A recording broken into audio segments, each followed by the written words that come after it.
Hello everyone, welcome to the GamerGuild Podcast, your weekly show where we round up all the week's video game news and stories right here for your listening or viewing pleasure on youtube.com/GamerGuildTV and up there in the digital clouds on your podcast preference of choice. Joining me this week, we have Mr. Chris. Hey gamers, hope you're well.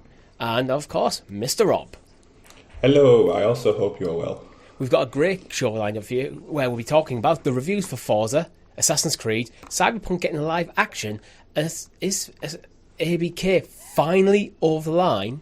But before getting to that, make sure you haven't already, you like the video, subscribe to the channel and hit that bell icon so you're kept in the loop of all of our amazing content here at GamerGuildTV, such as our weekly podcast, the GamerGuild Podcast, every single Monday on YouTube and podcast services, our weekly live streams, where last week I was playing Legend of Zelda Ocarina of Time. More about that in a bit. And we also have a merch store, all the links in the descriptions below. Chris, we'll start with you. Been playing anything interesting?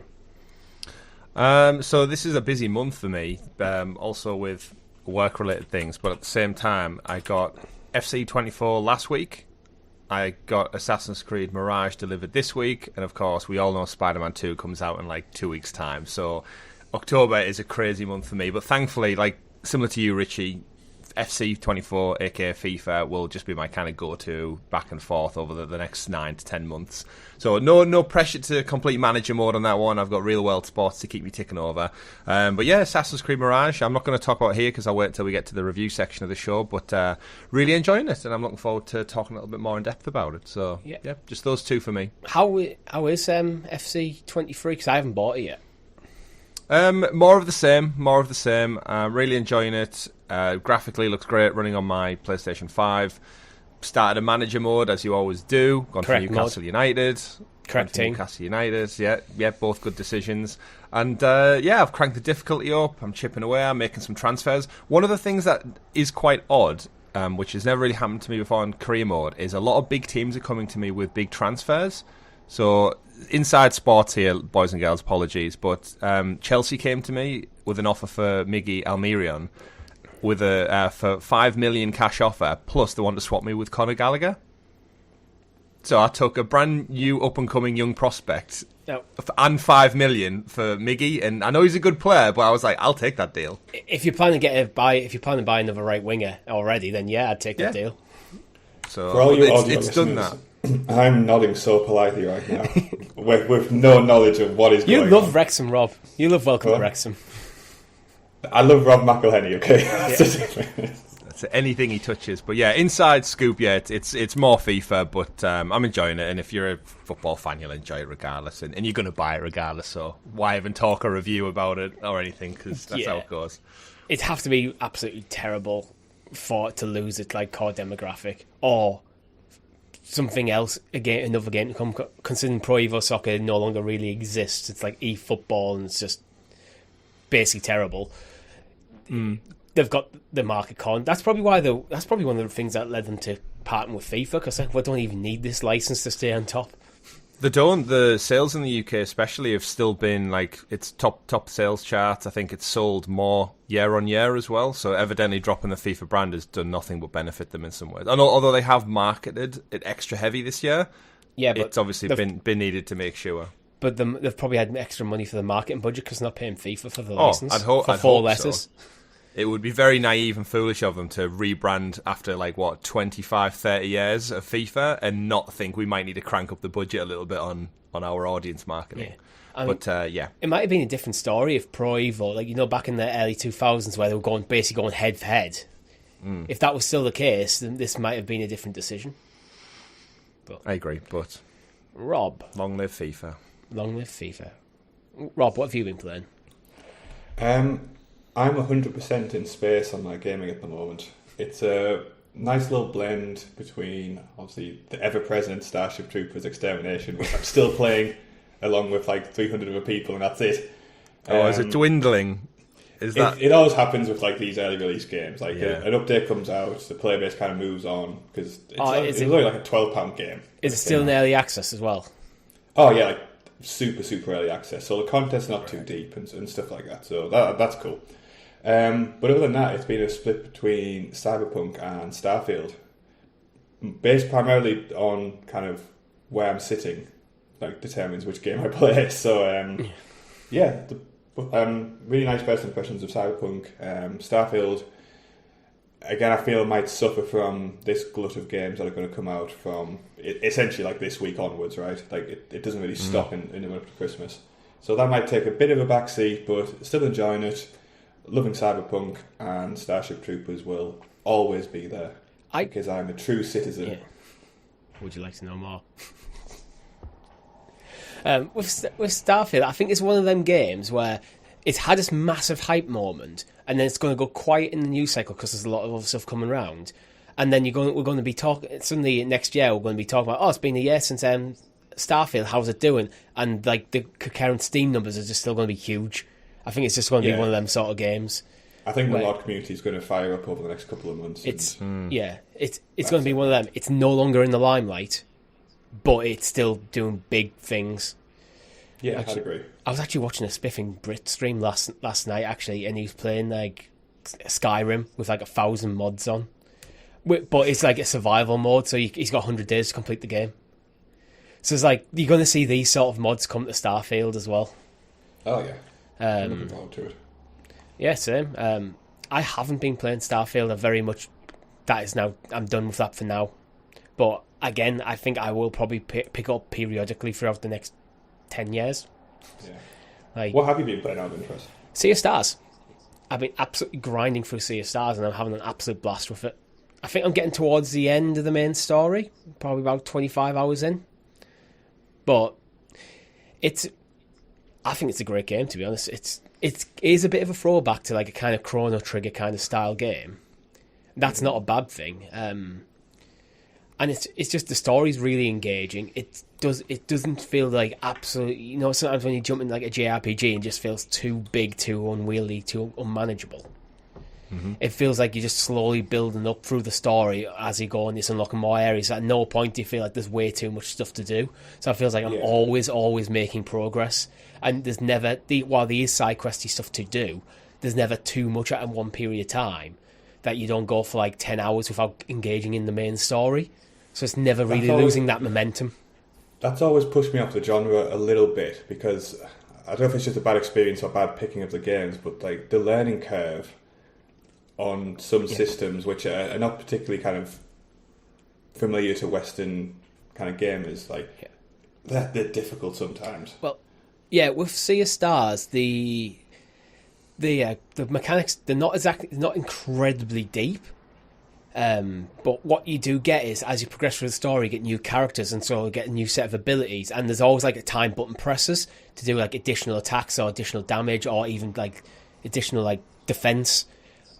But so as you get in new characters, you add new combo skills into it, so you can combine between different characters. But it never feels overwhelming because it's just slowly adding more and more throughout the course of the gameplay. But without actually, what's the word? It's like the core mechanics are always going to be basically the same, but it's not deep. It's broad, and it's just getting wider and wider as you go. So it's very approachable in that sense. It's also got a bit of tongue-in-cheek charm about it, because it was a Kickstarter game, and Gerard the Completionist. Oh yeah. He's in the game. He's an actual character in the game. Not a playable character, but he is in one of the towns. So it's like, I'm guessing he was a major Kickstarter backer. So there's stuff like that where it doesn't really take itself too seriously. There's this giant stone golem thing that acts as part of the fast travel system. It's called Yeet, and it literally throws you across the map. So it's got like that little bit of like comedic charm. It doesn't take itself too seriously while still actually telling a really interesting story. So I'm 100% hooked. That's good. I'm glad for Sea of Stars. It's one of those, it's like almost like being a sleeper hit. Where you obviously saw the trailer way back when. I think it was Game Awards first. It's like, oh, that looks pretty, that looks fun. And then when it kept came having a up lot of buzz around it. Yeah, like stellar reviews, and then it's chose to come out in such a busy period, but I feel like it's still got its like flowers almost for like you've still done great, well done. And it most likely is definitely in the running for Indie Game of the Year. I think it's got it personally. I really do. Yeah, I can't really think of many others off the top. I'm sure when we get to the end of the year and we start chatting about it and we put our list together, it's like, oh, there's loads of them, but... I mean, technically Larian's an indie studio, if you go that deep. You know what I mean. But, You're not really looking at Baldur's Gate as an indie game, are you? No. That's I think AAA kind of separates it out a bit. But, yeah, other than that, I can think in my head, I'm thinking, like, off the top of my head, it's like Planet of Lana, maybe? Yeah, I think... It's good, but other than that... I think there's a bit more to Sea of Stars, though. Oh, I think there is as well, and I haven't even played it. Well... Yeah, so Sea of Stars. Other than that, my live stream was Ocarina of Time, which, again, as I was talking on the stream, is like I just saw my Nintendo Switch Pro controller on my desk, and when I was thinking about what I wanted to stream, so I bought a Switch Pro with the expansion pass to get all the N64 games, and when flicking, when you're just flicking through, like you're just doom scrolling, I went Ocarina of Time. That's it. I haven't played that in years. I want to play it, so that's what I'm streaming. It hasn't had a remaster or anything, has it? No, it's the N64 game, warts and all, just ported onto the Switch via online. So it's basically Switch Online, the N64 thing, is basically an N64 emulator built into the Switch. Right. Do you think it's next in the line? I know, was it Link's Awakening we got like 2 years ago? Technically, Ocarina of Time has had a remake on the 3DS. It had the 3DS remake, but it was a kind of more of a remaster with a few additional features in. It's probably the best way to play that game. But I think, I was talking on stream about this, I think this is the break glass in case of emergency game. I felt for a long time Final Fantasy VII was that for Square. If they ever hit some financial troubles, fund Final Fantasy VII Remake. But it's risky because I don't think you'll ever get the audience happy. Because if you make too many changes, the purists are going to go, what have you done that for? And if you make too few changes, it's just what's the point of even remaking it? Copy and paste. Yeah, it suffers from it is one of the fundamental early 3D games, alongside Mario 64. It's kind of what figured out. These are the two games in the N64 that kind of figured out how to work in the 3D space for gaming. So there is kind of some like old stuff in there, but it's actually surprising how many features in that game are just standard now. Nintendo has been ahead of the curve. Yeah. In terms of all the people who've probably heard that game for the last several decades. Yes. Just correct me. What the hell is an ocarina again? Is it it's an instrument. It's like a flute. Right. Okay. But it looks like almost like imagine a sweet potato with a stick out of it, which you blow into. Is that kind of shape? It's because Flute of Time doesn't have the same ring to it. Yeah. It doesn't. It certainly doesn't. An ocarina is actually an actual instrument that you can buy. You can go to a lot of music shops and just buy an ocarina. Not of time, though. Yeah. You can actually buy an ocarina of time. It doesn't have the same magical properties as the one from Zelda. You've researched this, which I can tell. Yeah, I've seen it. I've actually Do seen you ocarina own an times ocarina? No, I don't. I've been tempted in the past. Are they expensive? I have no idea. Flutes can't be that expensive, right? Schools buy them, so they must be cheap. No, it depends. Depends on the flute. Yeah, like Chris, Depends how many music centuries instruments and time can be you want to very go expensive. But just a potato with holes in it, surely not. Richie quickly googling how to buy. He's on Rich's Sounds right now. How much? £17. That's pretty cheap then. You're on mute, Richie. yeah, there's one £17 for Amazon, but there's various shit remakes by the looks of it that look just terrible. So I think, yeah, for a fine one, you could probably pay like 20, 30 quid, but you can probably go hundreds of pounds if you wanted to, depending on the craftsman. And stuff. Join us next week for the new episode of Musical Gamers. Sounds of Ocarina. Right. Should we actually get into the news? Chris, I guess so. Would you like to talk more about instruments, please? In that case, Rob, would you like to introduce us to the graciously gathered GamerGuild Gazette, aka the news? The news. And as always, our news is brought to you by our guild heroes, which you can join for as little as 99p over on youtube.com/GamerGuildTV. Thank you very much for your support. We really appreciate it. Chris, Forza Motorsport. It's coming out soon. Would you like to know It what is. the critics are saying? I would, considering it said Starfield is the beginning. I was going to say of the end then, but it's not the beginning of the for, end. for It's the beginning, the end Xboxes. of the kind of lull that Xbox has been in. It is, and this is the second one. So yeah, if it has to hit home, right? That's what Phil Spencer's promised. It does, but to be fair, I think we've always kind of felt Forza Motorsport was just an easy slam dunk for them.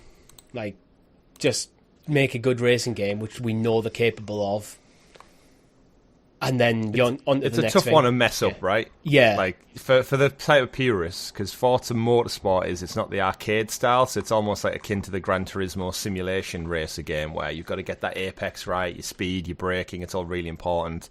But yeah, visually, it's going to look gorgeous. It's going to play, as you'd expect, a simulation racing game to play. There's going to be a fantastic selection of cars.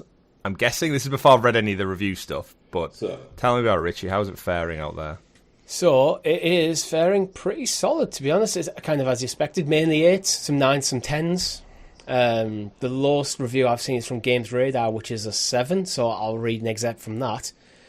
The game engine here is demonstrably better than Forza Motorsport 7's, but in terms of breadth of gameplay, presentation and general excitement and enjoyment gleaned from racing the AI cars, the older, now deleted Forza Motorsport 7 is clearly superior. That's now deleted. They got rid of Forza, just got rid of 7. They might just mean from his own hard drive. I think he's just been All right, yeah. tongue-in-cheek. Again, I don't have the full context of the review in front of me. More content, including tracks and event series, will be added over time, so it will certainly improve. But right now, the career mode here is so sedate and one note. It's hard to recommend Forza Motorsport 7's offline mode over any of its peers, and that was a 7 out of 10. So my take there is it seems to be like is a bit light on content more than anything. But see, that's the problem with games like this, though, I feel like now, because the general gist of these games is release the game and then add more maps and add more cars. Like, there's not really much you can do to it, like game modes, and so there's no like first person capture the flag or anything happening with this that gets added later on, or is there, or virus mode or anything. It's very much just you do your races, we flip the maps back to front, we add some new ones in later. But I'm right in thinking this Forza game, it's not a numbered entry. They're just going with it as it's called Forza Motorsport. Yeah, they seem to have dropped the numbered entries for this game. So does that set us up for expecting this to maybe be like a platform? With the way Xbox are, with the way they kind of set up the games, like similar to Starfield, it's got a vibe where it's going to be supported like Sea of Thieves for years to come. Are we starting to maybe get away from an annualized or biannualized entry in Motorsport? Possibly. It'd be an interesting way of actually addressing Games Radar's actual criticism of it. Because then what you could start doing is you could start porting content from the previous games. So the last Forza Motorsport was 2017, so it's been 6 years. But if you're seeing this as a platform, and maybe in a few years' time they do the same thing with Forza Horizon, where they just go, this is now just a platform that we're going to build on. I'm not a huge racing game fan, so if you are, let us know in the comments whether you like this idea or you prefer actual new entries all the time. Just for context on 7 as well, you can't actually buy 7 digitally anymore. Oh, you haven't been able to do it for a while because. Is it car licensing maybe? Yeah, obviously, like the amount of brands they have in that game is like, I imagine is like a regulatory nightmare. So I think I want to say like maybe the start of 2022 it went off, and you haven't been able to buy it like on Game Pass or Microsoft Store. Obviously, you can still get physical copies and play it and stuff like that, but it's physical media. It might even be the tracks as well, could be licensed as well. Yeah, all of it. Like the music, the every cars, single scrap of that game is like there's some licensing towards it. So you haven't been able to get number 7 for quite a while now. Which seems nuts as a game concept, right? Like you just can't buy it. I mean, it doesn't happen with Gran Turismo, so I wonder what the hell's happened there. It seems mad to think you'd put all that effort into the game and then it's just like gone. It might just depend on the deal they've made, because if they're planning Forza Motorsport, the current one, to be this platform to build off, they might have only built like a relatively short-term license, and if this game's been delayed a few years because of COVID, maybe the license expired on 7 before they got this one out the door. Yeah, so that seems to be the reason. So reading from a Verge article, Yeah, it goes in like end of life status, but then it always comes up with problems saying if you're a long time Forza fan, you've seen it happen before. Horizon 3 was delisted back in 2020 after launching in 2016, and Motorsport 6 was removed in 2019 following its 2015 launch. The big problem comes up with if you've got Game Pass and you get the game for free, but you've bought the DLC, like you've paid for the DLC content, but you just no longer have access to the game. You're kind of shafted a little bit there. But reading from a tweet from the official Forza Motorsport account, they say Forza games have to be unlisted after several years because the third-party licenses that we use feature real-world cars, tracks, and other elements, which will begin to expire. Yeah, I'm pretty sure that doesn't happen with Gran Turismo, though. Yeah, so they're either fucking up in negotiations or they're just rolling over way too easy. Maybe it's just instead of paying for a perpetual license, they're paying for a license for a period of time, knowing the next game's going to replace it. Maybe this is part of the design going forward by dropping the number is to no longer have the need for that. It could just be a shift in that mentality. Yeah, like looping back to the original point, it definitely makes more sense from a everything perspective to do it as a single state game, right? And we should be clear as well, like delisted is different to not being accessible at all. It just delisted means you can no longer purchase it, but if you have previously purchased it, it should be still there. Game Pass blurs the lines with that, because if you've got it on Game Pass and you play on Game Pass and it gets delisted, but you've played the DLC, what's the situation there? I'd like to think that if it's on Game Pass and you've bought DLC for it, they should just shoehorn it into your account. Give you the game seems to be because they're not going to make money off it if it's been delisted, so there's no reason why they couldn't. And it's just an easy PR win, really, isn't it? Yeah. Actually, we had a similar story the other week of Gran Turismo Sport. Was the DLC was getting delisted and it was shutting down its online servers, but I think that's different. Shutting down your servers, and getting rid of additional content is kind of just wrapping the game's life cycle up. I think, whereas getting rid of it completely seems extreme. I think it's part of the natural lifespan of multiplayer games eventually, because you can't keep servers for every single game that's ever been made going forever. Servers do get repurposed for other stuff, which just means, unfortunately, games do disappear within the multiplayer space. I don't think there is any way to avoid that. So, what about good reviews, though, Rick? Good reviews. Twinfinite, 10 out of 10. Where so many games make me feel like I'm left wanting, Forza Motorsport left me feeling excited for the future. Sure, they'll continue to add cars, tracks and races to this exciting title, but seeing where we are now compared to where I thought was the top was nearly a decade ago leaves me feeling hopeful that this technology continues to press forward. Forza Motorsport will always be right there pushing it. Similar themes coming out, actually, compared to Games Radar, where I think, noting that maybe the content isn't as much there, but rather than being a bit pessimistic about it and going, oh, well, I wish there was a bit more, Twinfinite are going the other way and going, well, there could be more, but I'm actually excited to see what comes. Yeah, that's definitely the third I've picked up. It's fantastic, but maybe a bit shallow at this point. Yeah, but if it's the start of a platform, and as we said, if they start bringing in 7 content, 6 content, 5 content, so on and so forth, we could be sat here in 2 years' time going, actually, this is the biggest, most complete Forza Motorsport game that ever has been. Yeah. So I think it doesn't go down the Halo Infinite route. Yeah, but I mean, it doesn't seem like this is the case with this. This seems actually good on arrival in terms of the core mechanics and the playability of the game seems to be absolutely rock solid here. It just seems the grumbles are just about the amount of content on launch, which I think I'd rather a very polished game that just needs a bit more content adding rather than a mess that has tons of content that you don't want to play. Mm-hmm. So Forza's back. Starfield's a smash hit. Are Xbox on good track heading into Christmas then? Yeah, I'd say so. This is what we're compared to 6 months ago, right? Oh yes. Remember when we talked about Redfall? Actually, Redfall's in the news this week. It is in the news. Should we do you want to just jump quickly into that? Because it's not a huge story. It's still shit. No, I don't know. Yeah. I've read the article yet. All right. So Redfall's got an update. Includes performance mode on the Series X and S. Hey. Reading from Pure Xbox, the time has finally come. Bethesda has quietly pushed out a massive update 2 for Redfall today, which includes the long-awaited performance mode, along with a whole bunch of additional improvements.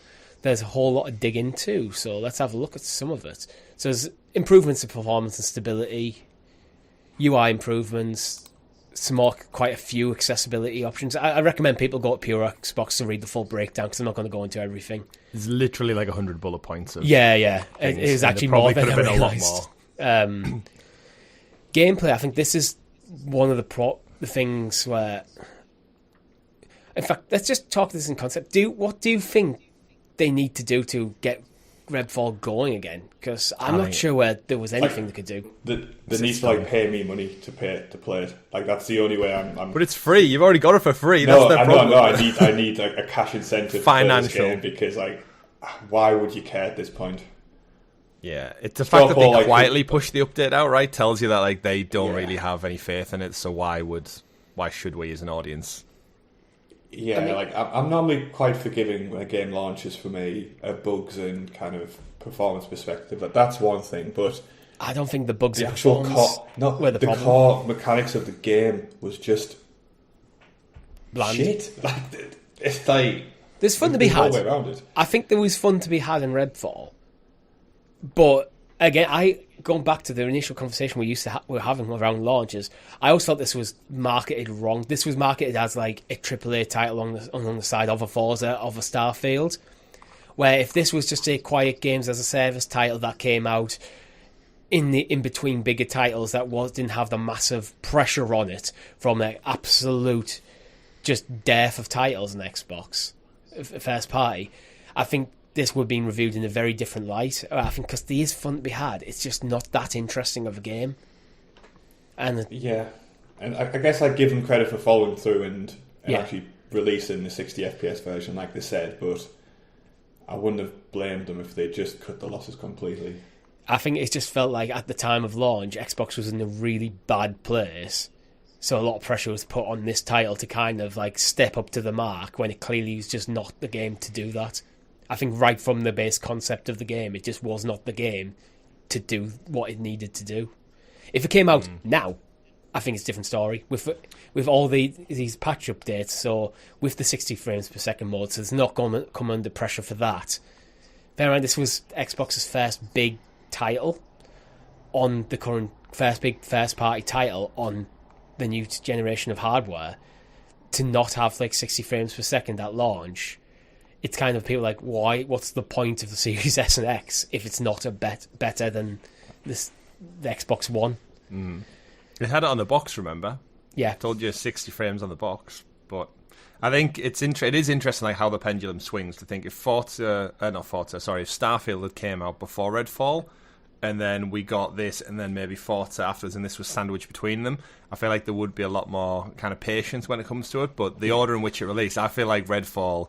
Microsoft knew what they had. The team knew the kind of state it was in, and they were like, right, let's just get this out and we'll just enjoy the hype of... Because they again, as you said, Forza was a given. We knew that was going to be great. They obviously had so much faith in Starfield to give it its own 40-minute direct back in the summer. So I feel like they just looked at all three and went, right, throw this one out to the Lions, let the audience and have at it, and we'll just ride the success of the other two and then start from there. And I feel like that's very much what unfortunately has happened to Redfall. I don't think anyone will care about it ever again in the future. Yeah. I think I doubt there'll be any more coming from Redfall. Maybe a few small patches here and there, but I just can't really see Arcane. Was it Arcane? Arcane, yeah. Yeah, I can't really see Arcane wanting to stick around with Redfall because it wasn't really their bread and butter, this style of game. This was we know from those leaks, Dishonored 3 is in the works, so let them just go back to that. Yeah, this might just be a case of we've promised these things, we'll get it done, right?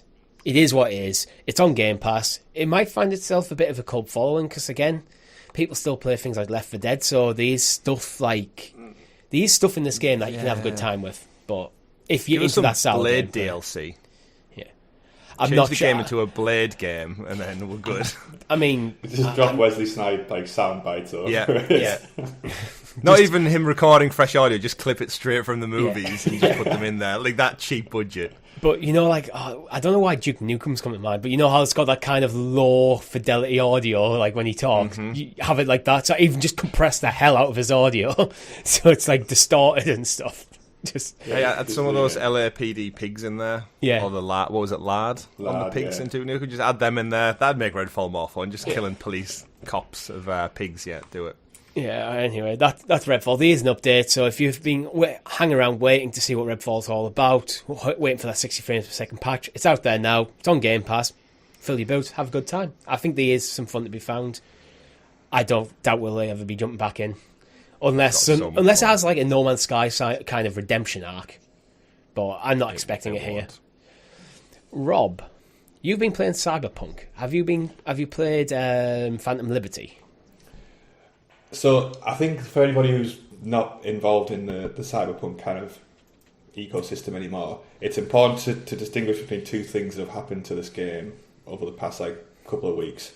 So the 2.0 Cyberpunk base update dropped for everybody who has the game. Essentially a big mega patch, which in its own right could be called they fixed the game.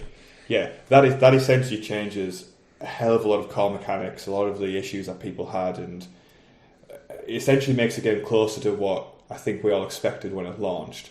So that's dropped, and then also Phantom Liberty dropped kind of a couple of days later or something like that.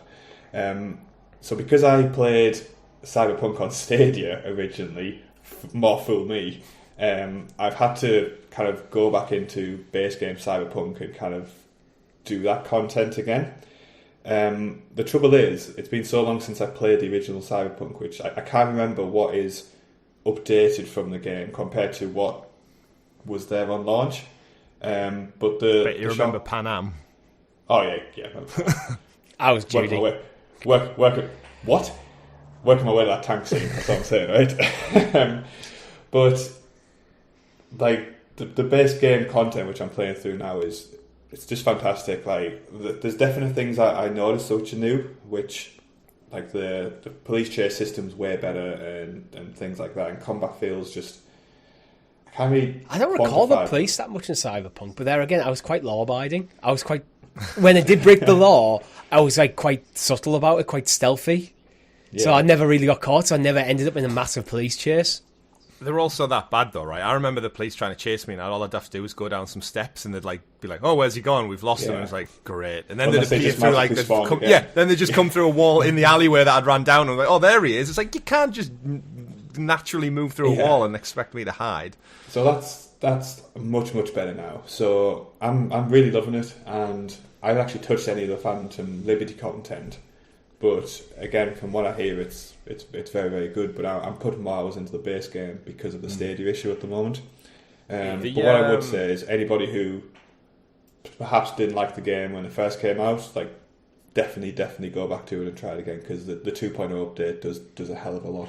It has my Have you interest. got Phantom Liberty included then? Is it part of the bundle you bought? Or? I just bought it at the same time, just because I was on the store, and I was like, well, I might as well check out both. So I've heard it's naturally woven in, so it's not like a DLC where it's separate. I think there's a place called Dogtown where it's a separate part of the map. It's naturally evolves as part of the main campaign. So I've heard a few people similar to Richie who finished the game doing Phantom Liberty is a bit odd because it almost takes place mid-story of the main game. Yeah, so you don't know whether it's a fever dream or it's actually happening now, but you've finished the story, so it's probably better for you actually to start with the base game and work you up to that natural unlocking of the DLC. Definitely. I'd say so. If I was to jump back in Cyberpunk now, I'd want to just go fresh start, because it's been so many years. It's been 2-3 years or something since I played it. Mm-hmm. That it's 2020. I don't really like going back to playing old characters because I never know where I am. I never know. You don't have that muscle memory for all your moves and stuff. So I'd almost prefer if I was to jump back in to go clean slate. Yeah. But we actually have 2 news stories around Cyberpunk. The first one we'll go into, which is probably a bit small because there's very little information about it, is basically the Phantom Liberty team is going to be heading up the Cyberpunk 2, the sequel. Makes sense. Makes sense. Phantom Liberty is pretty much getting 9s and 10s across the board, so... Yeah, plus you'd imagine the main team have moved on to the next Witcher project. Once, you've got your team left working on patches and 2.0, you've got your DLC team. You'd imagine the rest of it moved on to start hard graft on the next Witcher title. You have to think that team is kind of like just go, okay, let's fix what Netflix has just done, and then just like yeah. But Netflix. From The Witcher. Yeah, okay. Like how much they butchered that, and then I haven't watched the newest season. I just don't. I enjoyed the first 2 seasons, and I was just like, just end it there, Richie. Go back to the books or the game if you want. Was it that bad? Yeah. Well, you know what might correct the problems from CD Projekt Red's Netflix adaptation of The Witcher? CD Projekt Red's live-action adaptation of Cyberpunk. It might.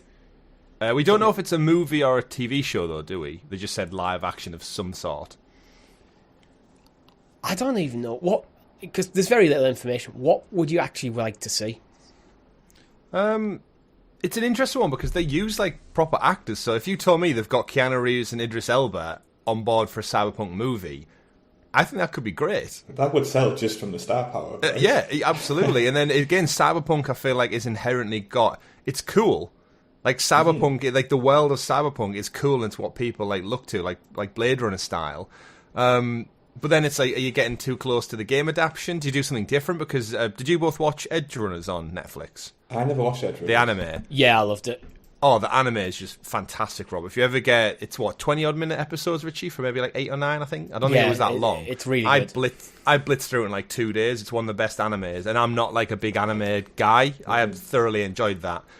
Probably put it up there with the Castlevania anime series as well.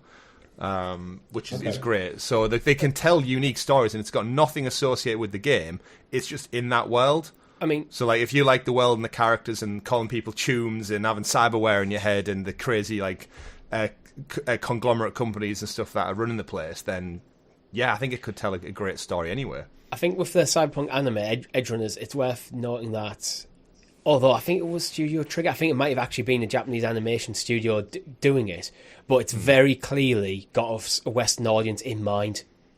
So a lot of the stuff that people off about, like anime stuff, where it goes very, very Japanese, very Asian, it's not that thing. It's Cyberpunk. It's just with an anime art style to it, and I think it just works really well.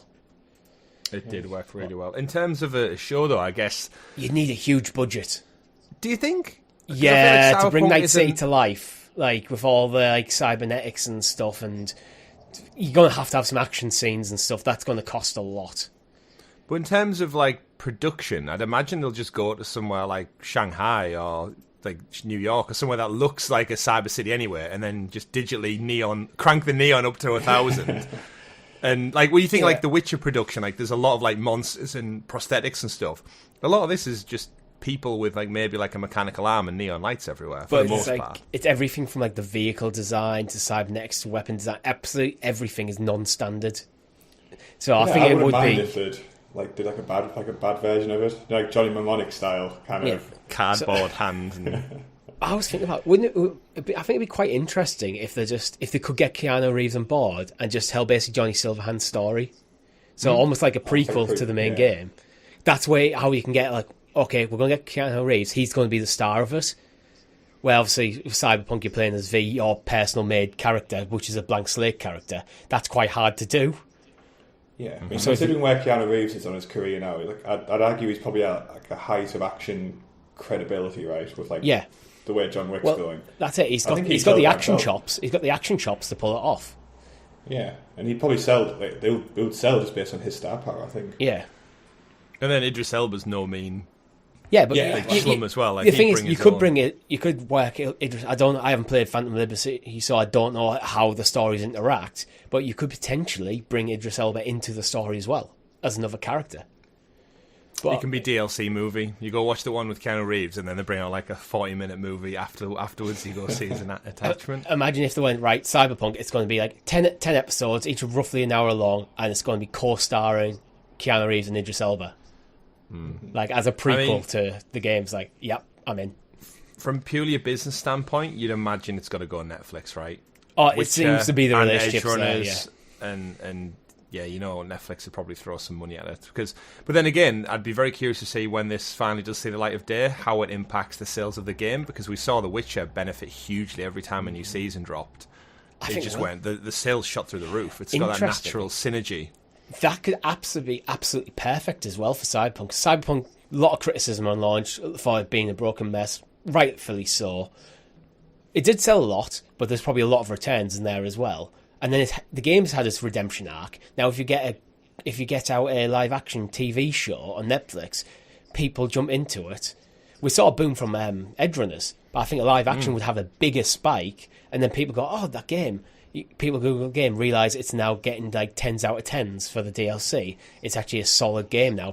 I think you could see a huge spike in sales. And if you time it for Cyberpunk 2 as well.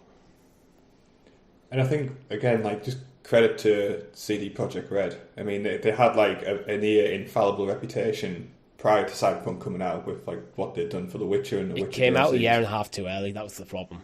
It Exactly just came out that, too early. It wasn't done. Yeah. So again, I feel like there's like a lot of talk online where it's like, oh, the game's getting popular again. And it's like, oh, well, there's no consequences for bringing like out broken games before. But it's like, there was a lot of consequence in this. yeah, and like just look at Redfall. Yeah, like companies can only like handle the mistakes and then kind of rectify them. They can't, you have to give them credit for turning around and actually putting the resource behind, because it would be very easy just to be like, okay, Witcher 4. I mean, the game's past 25 million copies sold, with Phantom Liberty selling 3 million itself. That's a lot. That's a lot of copies. How many of those 25 do you think were refunds? 20. No. All them poor PS4 people who bought it, and all the Stadia people who got their money back. Yeah, technically, I'm a refund because I don't currently own the game. I got the money don't back beat by yourself Stadia. down like that, Richie. You're better than that. I'm a refund. Yeah. The thing is, I think compared to like Redfall, where you look at Redfall and go, the problems with the game is the fundamental game design. Not much you can do about that. You look at Cyberpunk and go, there's a fundamentally great game in here. It was just very rough around the edges. Mm-hmm. So like you polish it up, you give it a soft relaunch, which is effectively what we're going through right now, and suddenly you have a hit on your hands. Yeah. Even just the scope of the games, to think like, knowing like we joke again about Redfall, but the scope of Cyberpunk in comparison to Redfall, are we surprised it didn't run that well on the Series S or the Xbox One? Like realistically, like knowing how they can't even get their own in-house games to run well. If the on certain PlayStation hardware. 4 was the biggest culprit. Exactly. And Cyberpunk, like with the scope and the size of it, you should never even wonder try. it did. Like it. No, they shouldn't. But in hindsight, it's a wonderful thing, eh? Yeah. Well, moving on, Chris. You've been playing Assassin's Creed Mirage. I have. The next entry in the 15 years worth of Assassin's Creed franchise. I actually noticed when I booted up the game, they do a beautiful MCU-style intro to the world of Assassin's Creed, where it's got all of the outlines of every assassin in gold against a black backdrop with some epic music playing, and then it all kind of like folds into like an animus arch, and it says like Assassin's Creed 15. I was like, damn, 15 years I've been playing this franchise. And some great moments along the way. But yes, Assassin's Creed Mirage originally started as DLC for the long-running Assassin's Creed Valhalla, which came out 3 years ago nearly, guys. Assassin's Creed Valhalla is nearly 3 years old. So Ubisoft obviously pumping the brakes a little bit on the annualized releases, which is what got them into bother in the first place. And we've got Assassin's Creed Mirage, the return to their roots, as Ubisoft have been touting it, a smaller, compact game focused on stealth and story, as opposed to a big sprawling Witcher-esque RPGs they've been known for in the last 3 entries. I've played about 3 to 4 hours with Basim, the main character, who some people might know from Valhalla, and I'm absolutely loving it. As kind of, I guess, I expected, as being a long-time Assassin's Creed fan. Even though it's not a big open-world RPG, I think this was the kind of thing what I was ready for. Knowing Spider-Man's out soon and the busy year that they've had, the prospect of playing like a 120-plus open-world game would have been a bit more daunting. That's still not going to put me off playing Red when we get Feudal Japan Assassin's Creed open world. That I cannot wait for that. But for now, like I said, I'm a few hours in, I've done a couple of campaigns, and it is very much back to the stealth. Like, I've barely done any like open combat, I would say. It's been sneaky, tag everyone in the base, scout out your approach, and it's actually, in a lot of ways, it's almost like refine it to a Hitman style approach, where last night I took down one of the kind of targets, as you do in Assassin's Creed games, and I had 3 different options to approach it. Could speak to different people, I could bribe people, I could find something that would benefit them to lure out the target from his hiding. and you can scout from the air with your eagle like you did in Origins, where you can tag enemies, you can see spots of interest. And I'm thoroughly enjoying it. I don't know if you got any questions about it regarding the gameplay, or I've just been flicking through some of the reviews on Metacritic, and it seems to have getting mixed, but similar. It's one of them. It seems to be getting mixed reviews, but each reviews are looking at the same features and going either it's great or it's not. Because at the moment, it's sitting, the PS5 version is sitting as a 77, with some reviews are going, it's going back to its roots, and the roots are feeling oddly dated, stuff like that. When other people are praising it, going back to its roots and going, this is what I want from Assassin's Creed. Is that the kind of the theme of the game? Is that if you were into the old style Assassin's Creed games, you're going to have a great time. But if you're happy with the game moving on into the more modern style... I can see where the reviews are coming from, but it's kind of like a tale of two worlds, where it's still fundamentally Assassin's Creed. Like, I'm playing as Basim, it's his origin story, essentially. I'm welcomed into the Creed, and I'm now going on missions with Basim's personal story and how it relates to it. Baghdad, the city looks gorgeous, it's fully realised, there's more people than ever. I would say if you've never played an Assassin's Creed game, this is probably the great jumping on point now. If obviously play this and then go and play maybe Origins, I would recommend next. But it's got all those sensibilities, but with a lot of the fat trimmed out of it. So it's like things like the skill tree. Open up the skill tree, my word, it's just got 3 skill trees, I think a total of maybe 20 skills to invest in, and it's very much like better pickpocketing abilities, better stealth mechanics, your eagle can scout things faster. So, I think Valhalla was 1,000 things you could branch. Yeah, and you know what? That's for the length of the story I'm expecting, which I think is about 15 to 20 hours.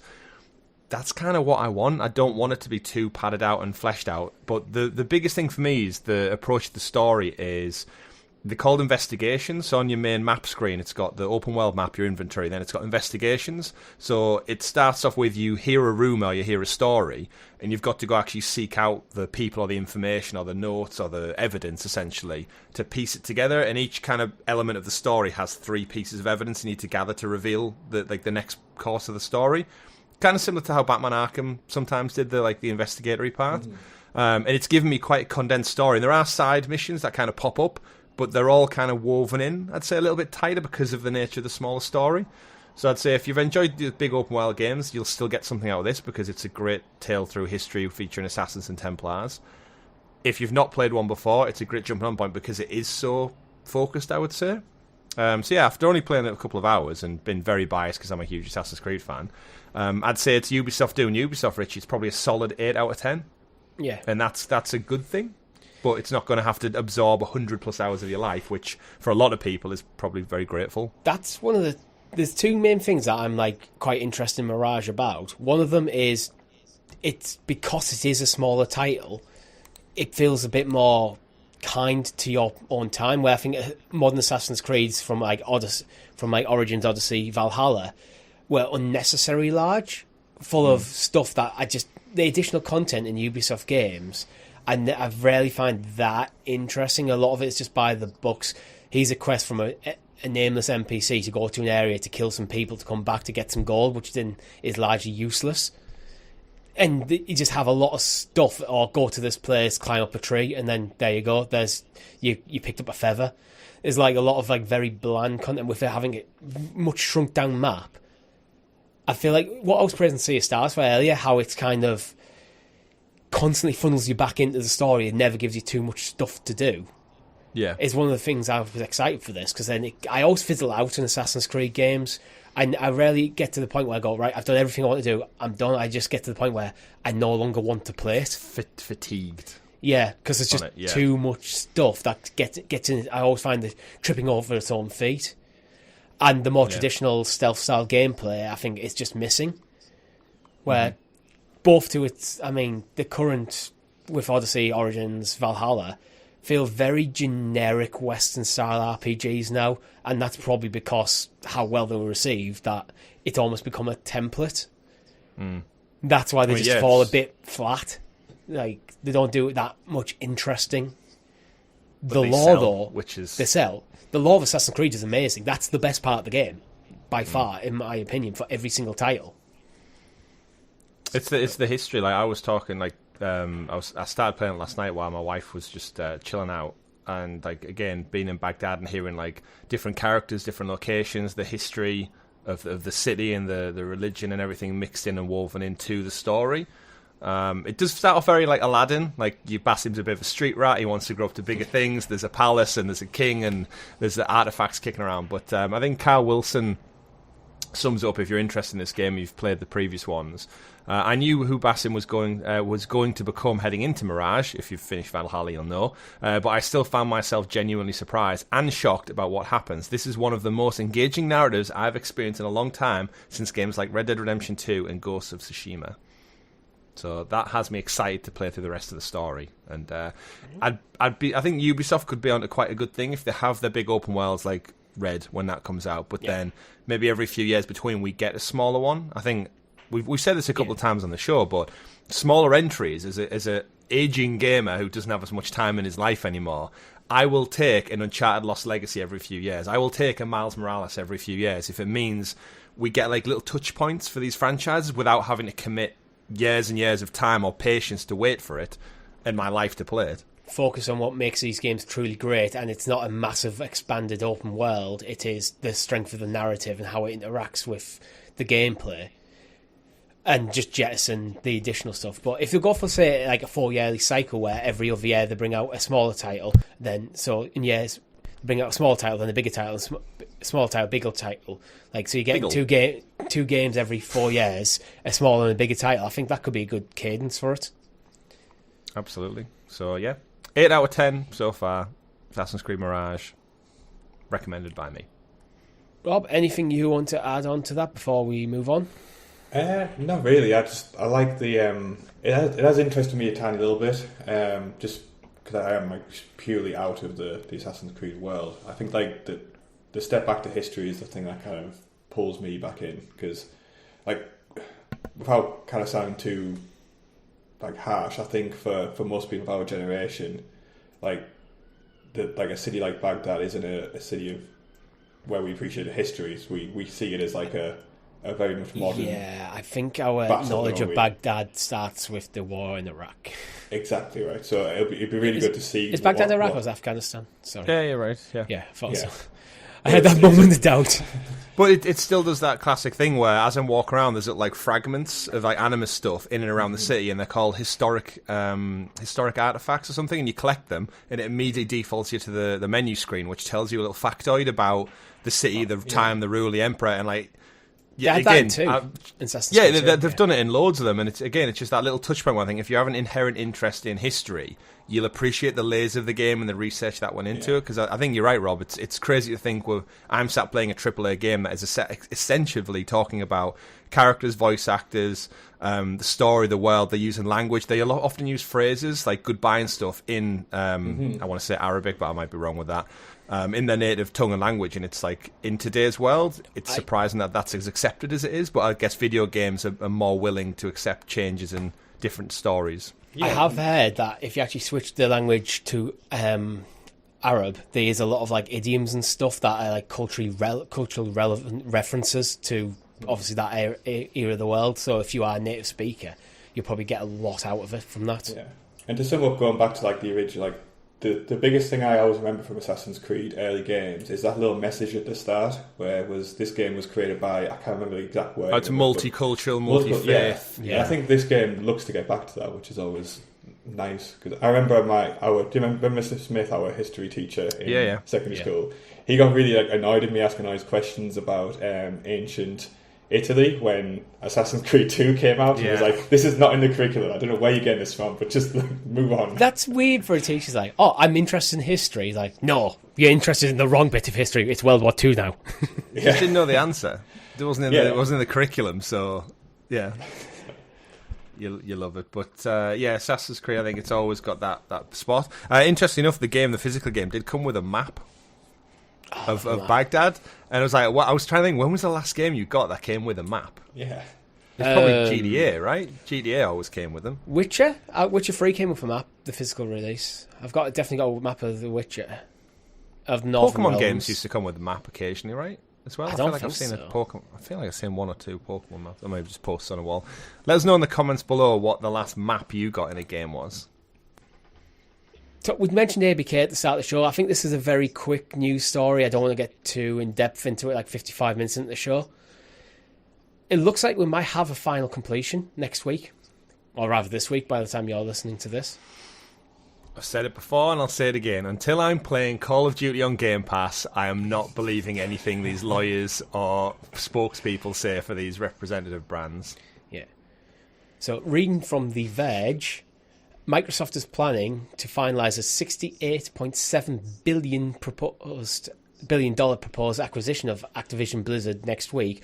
A source familiar to Microsoft's plans tells The Verge that the company is eyeing up Friday, the 13th of October. Terrible date. Why?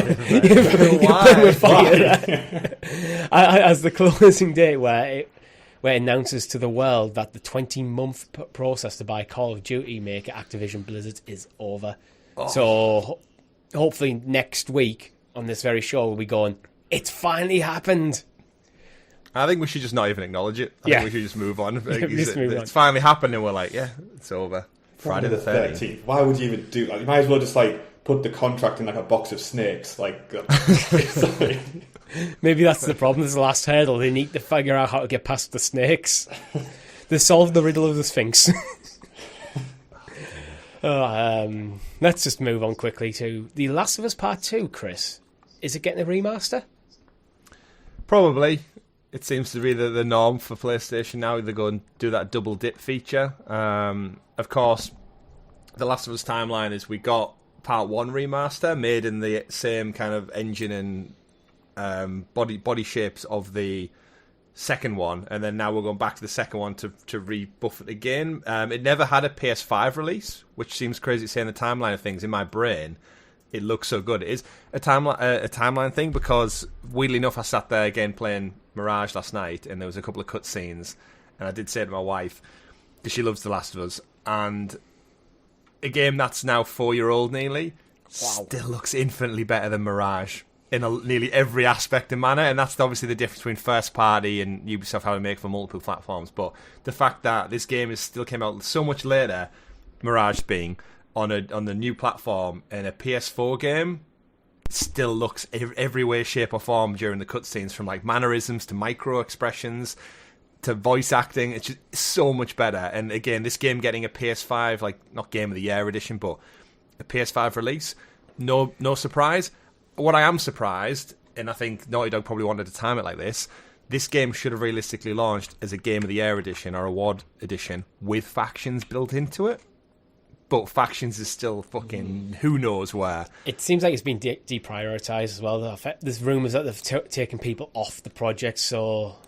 But they've been working on it for 3.5 years. It was supposed to be there at launch for 2, until it apparently became its own thing, like Mirage did. Now we've got Which Mirage. It probably shouldn't have become... So yeah, timeline-wise, Last of Us Part 2 came out in the summer. Assassin's Creed Valhalla came out in the winter. We've now got Mirage, which was Valhalla DLC. Factions was a spin-off from Last of Us, so that the timeline now should be due. It's a quality, not quantity. Although I think Fractions is not a quality situation. This is a... No, Fractions is Division. Yeah. Yes. Yeah, anyway. Terrible maths joke there. I know. You threw me off. You completely just blew my mind. It's Monday morning. Take 5 minutes, sorry, not 5 minutes, 5 seconds to appreciate how well Naughty Dog games age. Yeah. I was just I don't know, for some reason I had Uncharted 4 installed on my PS5, and even that game is what, 2015, 16, I think. Yeah, that game. Yeah, 15. Then Lost Legacy was 16. Yeah, that game still looks insane. Even now, Naughty Dog games have a magic about them. There's a moment, I think it's when you're in the prison area fairly early in the game, and you climb up the tower and you get that massive vista over the bay. It's with all the trees and stuff. You went. There was a moment when I first did that and looked, video games are bloody beautiful, man. They do well for that. Yeah, nearly 8 years since that game. We need another one. I hope Bluepoint I know Bluepoint did the remaster, but I'd love a remaster of the original 3 again. Oh, yeah. It's been so long, though. Time has passed. If you're going to do the original 3, I think you remake them. not remaster Yeah, them. 2, yeah. Because I would they agree. actually play okay. Well, 1's a bit janky in places. They learned a lot between 1 and 2. But from 2 onwards, they play absolutely fine. They just look a bit dated. But even then, they're very playable. Yeah. Mm-hmm. Yeah. What were we talking about again? We were talking about that, Last of Us 2 getting a remaster. Oh, yeah, that was it. But if It's going to happen. It's going to happen. If it's just a remaster for the PS5, a few extra bells and whistles, a bit more polish. Potentially, Give us a map. Was Last of Us running at 60 frames per second, or was it only 30 in the 4K mode? No idea. If they get 4K 60 with like HDR and like potentially things like ray tracing and stuff, make it the absolute best. Because gameplay wise, there's not really much to change, is there? Just leave it alone. Yeah. The only thing I'd say they need to be very wary of is if they're doing a PC release as well. Make sure it works. Make sure it's because good. remember that was the one time I think Naughty Dog have messed up is on the remaster PC release was janky AF for a Naughty Dog game. So they probably just need a separate team to do dealing with the port. Like, let Naughty Dog just focus on the PlayStation versions and have Sony build an internal team that deals with the ports from PlayStation to PC. they have. That's why they acquired Nixes, right? Who were working on the Helldivers port. They've just put some. What was the most recent game that came out on PC? I can't remember it, but it's Nixes. Yeah, they acquired them specifically for PC ports. So all right. Then they've brought in the experts. Hold them to the standard and go, look, make them play the PS2, the PS4 version. Go, this is the minimum standard that this game has to run on PC. On relatively modern hardware. You have to set limitations on PC. I'd say, like, on a 2060 graphics GPU or equivalent, it should run as good as the PS4 version. That seems like a reasonable base standard. If it's rumoured as well, they might as well sit on this until the HBO show starts ramping back up again, right? Because that's going to focus on the second game, so you might as well wait for that audience synergy like we were talking about earlier with The Witcher, and just don't rush it out. Just wait till get it's more back in out the of it. zeitgeist. Absolutely, which is probably going to be another 2 years away at this point, because of the writer's strike and stuff. So they have time. Patience is a virtue. Patience is a virtue indeed, and I have no idea where I'm going with this transition, so I'm just going to keep talking. Luna. Amazon Luna. You can now buy patience games. comes in. Patience is masses. screwed us again and again. Yeah, you can now seemingly buy games on Luna, which seems like a weird statement, but... so reading from Amazon's Twitter, or X page if you prefer... Get your favourite games and keep them too with Amazon Luna's new feature. Purchase and play Ubisoft games on Luna. I love how it's like the newest feature on our gaming platform is the ability to buy games. Yeah, like you can keep them, guys. Don't worry. Prime or Luna Plus subscription is still required, though. Yeah, that's the big caveat. So they did tweet out originally, because thankfully someone called Dana in the kind of sub-tweets screenshotted it, and their original tweet, Richie, said, have your cake and eat it with Amazon Luna's new feature, buy and play Ubisoft games without any subscription needed. What are you sinking your teeth into first? And used the same imagery, and then deleted it, and mere minutes later retweeted it saying there is actually a Prime or a Luna Plus subscription required. So either the social media accounts manager fucked up, or someone was they given backtracked the wrong information. And this is the one that makes you scratch your head, is do you not have people, like, verifying this information before it goes out? Because this is a big statement from them. Yeah. Do you not have, like, whoever's, like, writing the tweet, are they not showing it to someone else to proofread it for content before it goes out? Because Amazon are a massive corporation. No, I know exactly how this works. Like, you send it to somebody, like, on a little ticket saying, oh, can you proofread this? And they go, it's fine. They just click complete, and then it's like, oh, okay, cool, yeah, that's good to go. And then nobody takes accountability. That's exactly how it works. It's a bad look, but then off the back, if the one they're running with is you need a Luna or Prime subscription, why even do this anyway? Like, what if you're letting people buy the games and be purchasable? Don't undermine that buy. So what happens if you buy the game and then you cancel your Luna Plus subscription? Can you not play the game you've bought for full price? Yeah, bizarre, doesn't it? My theory behind this is you're paying your Prime or Luna Plus subscription is giving you access to the platform rather than buying a console. So Ubisoft are probably getting a pretty healthy split of the revenue. So if you've bought a Ubisoft game, more of that revenue is probably going to Ubisoft. In fact, like I have some purchased Ubisoft games from Ubisoft Plus for the PC versions, which I can just play on Luna as long as I got a Prime and Luna Plus subscription. That kind of already exists. This is just adding the ability to purchase the game. So I basically need to sign up for a month, buy the game, cancel my subscription, and still play the game. Well, no, you still need the subscription to. But I've bought the game for full retail price though. Why should I have to be subscribed to play a game? Like, this is back to the Stadia problem with the original Stadia base. It's like you're asking people to pay more money just to use the platform. If I buy a PS5, it functions as a PS5 with the games I buy. Yeah, but you're not buying a platform in this sense. Instead of paying one lump sum of a few £100s to buy a console, you're paying a subscription fee. That'll be how Amazon's thinking about it.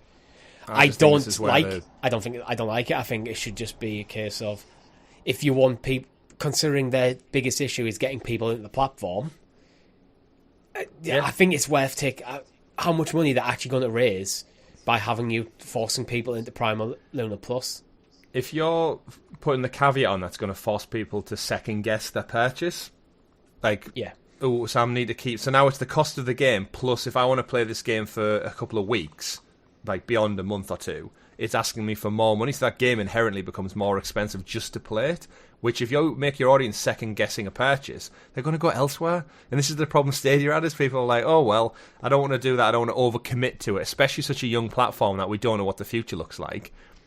So they'll go back to their safe zone, which is their Xbox, their PlayStation, their Switch. And then I just think it's a bad... For no downside as well, they'll go back to those safe spaces. There's no benefit to jumping over to Luna. You just get more risk.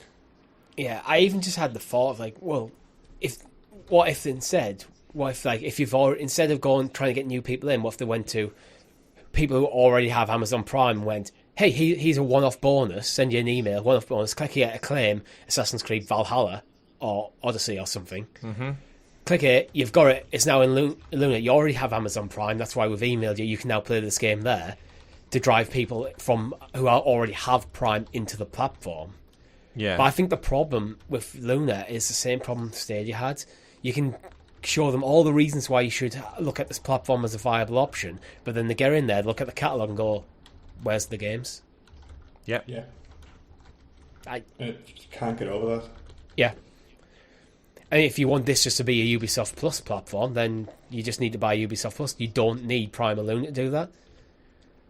So, I don't know. I think they need content. I'm going to ask them on Twitter. If I purchase Assassin's Creed Mirage, then cancel my Prime/Luna Plus subscription, do I lose access to the game I've purchased for full price? ? That sound good? Yeah. I'll be surprised if you get a response, but the Luna team are really good with responses, I will say. Yeah. But the convoluted complications in my question might make them just skip on this one, so we'll get back to you. I wonder if it'll just add it to your Ubisoft Plus account. So, like, effectively a PC version of the game.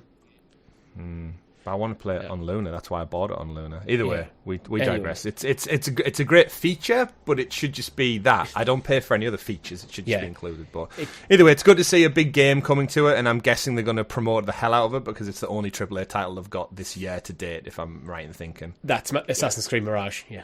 Yeah. And the crew. They did get the crew too, so shout out to Ubisoft. Ubisoft's still supporting Luna, but again, it's suffering from Stadia-itis. It just needs more. To become viable, it needs content. You just coin a phrase for Stadia. Yeah, I did. Stadia-itis is the... What would be the definition in the dictionary for Stadia-itis? Stadia-itis is when you've got a good concept for a platform, but it's lacking the content to become viable. Right, wow. Dash Mr. Chapman, MD of Stadia. Yes. Of Stadia. I think we'll call it here, unless there's any other big stories that you want to jump into now, because we're over an hour into the show. Some more layoffs in the industry, standard practice, some new game things coming out. The only oddball one for me, I guess, that ties into a little bit is the Sony announced on their blog the PlayStation Core streaming service, which I know it's not like purely video games, but it's on the PlayStation. I think it's their attempt at like they've never quite had a Netflix thing, but basically I think Sony are going to take all of their IP, I think, because they're having success with like HBO shows and the movies at the moment, take them all, and yeah, on your PS4, your PS5, they're basically launching a new Sony Pictures Core, is the name of the app. It was previously Bravia Core, which comes with the smart TVs, and you just get a library of movies like Venom, Jumanji, Uncharted, Gran Turismo included. So the one interesting thing that they've said is that some of the higher tier PS Plus plans might get like a select amount of titles for free, but I think it's going to be more kind of Looper and less like Spider-Man, like Far From Home type of content on that front. But it does kind of raise the question, like, should it just be a big multimedia platform? It seems like that's where they want to go with it, but they don't want to commit to it. Like, if this was a perk of PlayStation Premium that I could go to the cinema and watch Gran Turismo when it came out earlier this year, or as a PlayStation Premium member, I could watch it on my PS5 using this Sony Pictures Core app because the movie was there. If they're going to say it's available to purchase, I'll just go to the cinema if I have to pay more money. But if it was included, that would be quite a good perk, because they do have, as we know, like Ghostbusters, Uncharted, Gran Turismo, the future Ghost of Tsushima Horizon content. If that was free and included in the premium app, that would be a much better, richer feature than game trials or cloud saves or something like that. So, but again, Sony just don't know what they want to do with this kind of stuff, do they? Reading from the PlayStation blog, if you're a PlayStation Plus or Dulux member, you'll get access to a curated catalogue of up to 100 movies through the Sony Pictures Core app to stream on demand from Sony Pictures Library as part of your membership.